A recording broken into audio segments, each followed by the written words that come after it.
पर्यावरण शिक्षा में आज हम जल प्रदूषण के कारण यानी causes of pollution of water के बारे में पढ़ेंगे कि जल प्रदूषण के क्या क्या कारण हैं। यानी जल के प्रदूषित होने के कई कारण हैं और उन कारणों के पीछे या तो मनुष्य द्वारा उसका अनुचित उपयोग होता है या फिर उसके कुछ अप्राकृतिक कृत्य इसका कारण बनते हैं। बढ़ती आबादी के साथ अधिक अन्न की आवश्यकता और अनेक अन्य आवश्यक वस्तुओं की पूर्ति हेतु औद्योगिक क्षेत्र की बहुलता ने अप्रत्यक्ष रूप से जल प्रदूषण में भारी वृद्धि की है। With the increasing population, the abundance of industrial area to meet the need of more food and many other essential items has indirectly led to a huge increase in water pollution. इसके अलावा भी दैनिक जीवन में मनुष्य के कार्य करने के साथ साथ किसी न किसी प्रकार जल प्रदूषित होने की संभावना बनी रहती है। Apart from this, along with the working of human being in daily life, there is a passive possibility of polluting the water in some way. तो इसके कारण सबसे पहला कारण है मनुष्य के दैनिक कृत्यों से गंदगी यानी डेली रूटीन वेस्ट्स। हम प्रतिदिन नहाते हैं, कपड़े धोते हैं, भोजन पकाते हैं, बर्तन मांजते हैं, उस सब में पानी का ही प्रयोग होता है, लेकिन उस कार्य के बाद वह पानी प्रदूषित हो जाता है और पीने या अन्य किसी ऐसे कार्य में नहीं आ सकता जहां शुद्ध जल की आवश्यकता हो। We bath daily, wash clothes, cook foods, we use utensils in all of them. अनचाहे जगह मल मूत्र विसर्जन पानी के स्रोत के आसपास और सीवरेज लाइन से गंदा मल और पानी जब अन्य जल स्रोतों में मिल जाता है तब उन स्रोतों का समस्त जल अशुद्ध या प्रदूषित हो जाता है।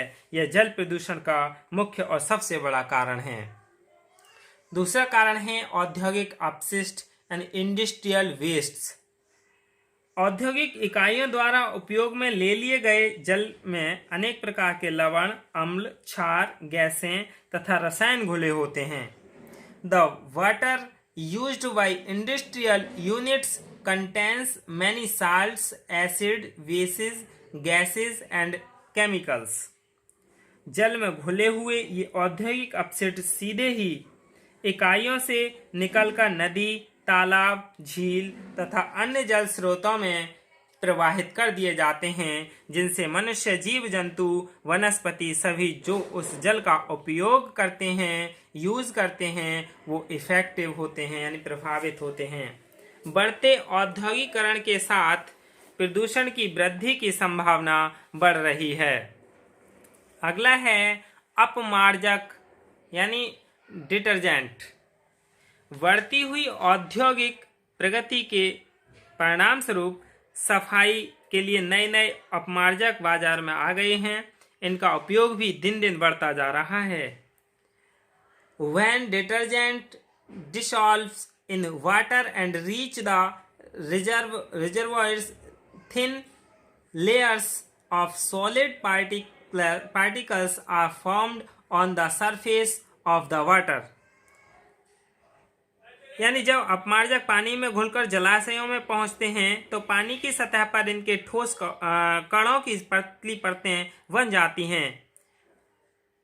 Due to these layers, sunlight does not enter the water, as a result of which oxygen does not dissolve in sufficient quantity in the water and the water gets polluted.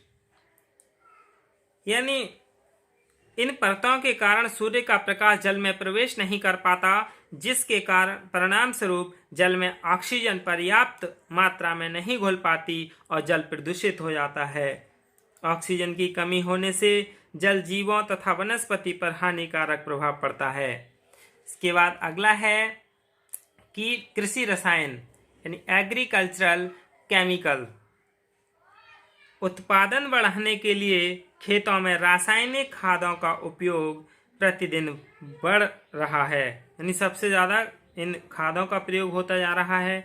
वर्षा के जल के साथ इनकी एक अच्छी मात्रा नदी, तालाबों एवं झीलों तथा अन्य जल स्रोतों में चली जाती है। इसके फलस्वरूप जल में शैवाल वनस्पति बढ़ जाती है। शैवाल द्वारा अपने विकास में जल की अधिकांश ऑक्सीजन के उपभोग कर लेने से जल में ऑक्सीजन की कमी हो जाती है। इससे जल जीवों तथा मानव पर हानिकारक प्रभाव पड़ता है। फिर है कीटनाशक रसायन यानी पेस्टिसाइड्स। पेस्टिसाइड्स फसलों की कीड़ों से बचाने तथा उनके संरक्षण के लिए अनेक प्रकार के कीटनाशक रसायनों का प्रयोग यानी दिन पर दिन बढ़ रहा है। खेती में उपयोग के बाद विषैले रसायन वर्षा के पानी में घुलकर नदियों एवं तालाबों तक पहुंचते हैं और जल को प्रदूषित कर देते हैं। अगला है औद्योगिक तापीय प्रदूषण यानी थर्मल पॉल्यूशन। विभिन्न प्रकार के उद्योगों में संयंत्रों को ठंडा करने के लिए जल का उपयोग किया जाता है तथा उपयोग के बाद उष्ण जल को नदी, तालाबों या अन्य जल स्रोतों में प्रवाहित कर दिया जाता है। इससे जल स्रोतों का तापमान बढ़ जाता है और प्राकृतिक संतुलन के बिगड़ने से जीवों की क्षति होती है। फिर है खनिज तेल यानी मिनरल्स ऑयल। समुद्रों के जल मार्ग में खनिज तेल ले जाने वाले जहाज़ों के दुर्घटनाग्रस्त होने से या उनके द्वारा भारी मात्रा में तेल के जल सतह पर छोड़ने से तो जल प्रदूषण होता ही है, लेकिन भूमि पर भी तेलों के बिखरने के कारण जल प्रदूषण होता है। भूमि पर बिखरने वाला तेल मिट्टी के साथ बहकर जलाशयों में पहुंचकर प्रदूषण फैलाता है। इसके बाद शवों के जल प्रवाह में प्रदूषण, pollution of floating of dead bodies. नदियों के किनारे बसे नगरों में शवों को जल में प्रवाहित किए जाने का प्रचलन है। जीवाणुओं सहित मानव एवं पशुओं के शव नदियों में प्रवाहित कर दिए जाते हैं। इससे नदियों का जल प्रदूषित हो जाता है। कई स्थानों पर अधजली लाश प्रज्वलित अग्नि और राख को नदी में प्रवाहित कर देते हैं, जिससे जल के तापमान में वृद्धि होती है और जल प्रदूषित हो जाता है। जल प्रदूषण का यही सब क्या है कारण हैं, और जल प्रदूषण को सबसे ज़्यादा प्रदूषित करने का कारण तो जनसंख्या वृद्धि है, क्योंकि यही सब जनसंख्या अपनी आवश्यकताओं की पूर्ति के लिए अत्यधिक प्रदूषण फैलाती जा रही है। धन्यवाद।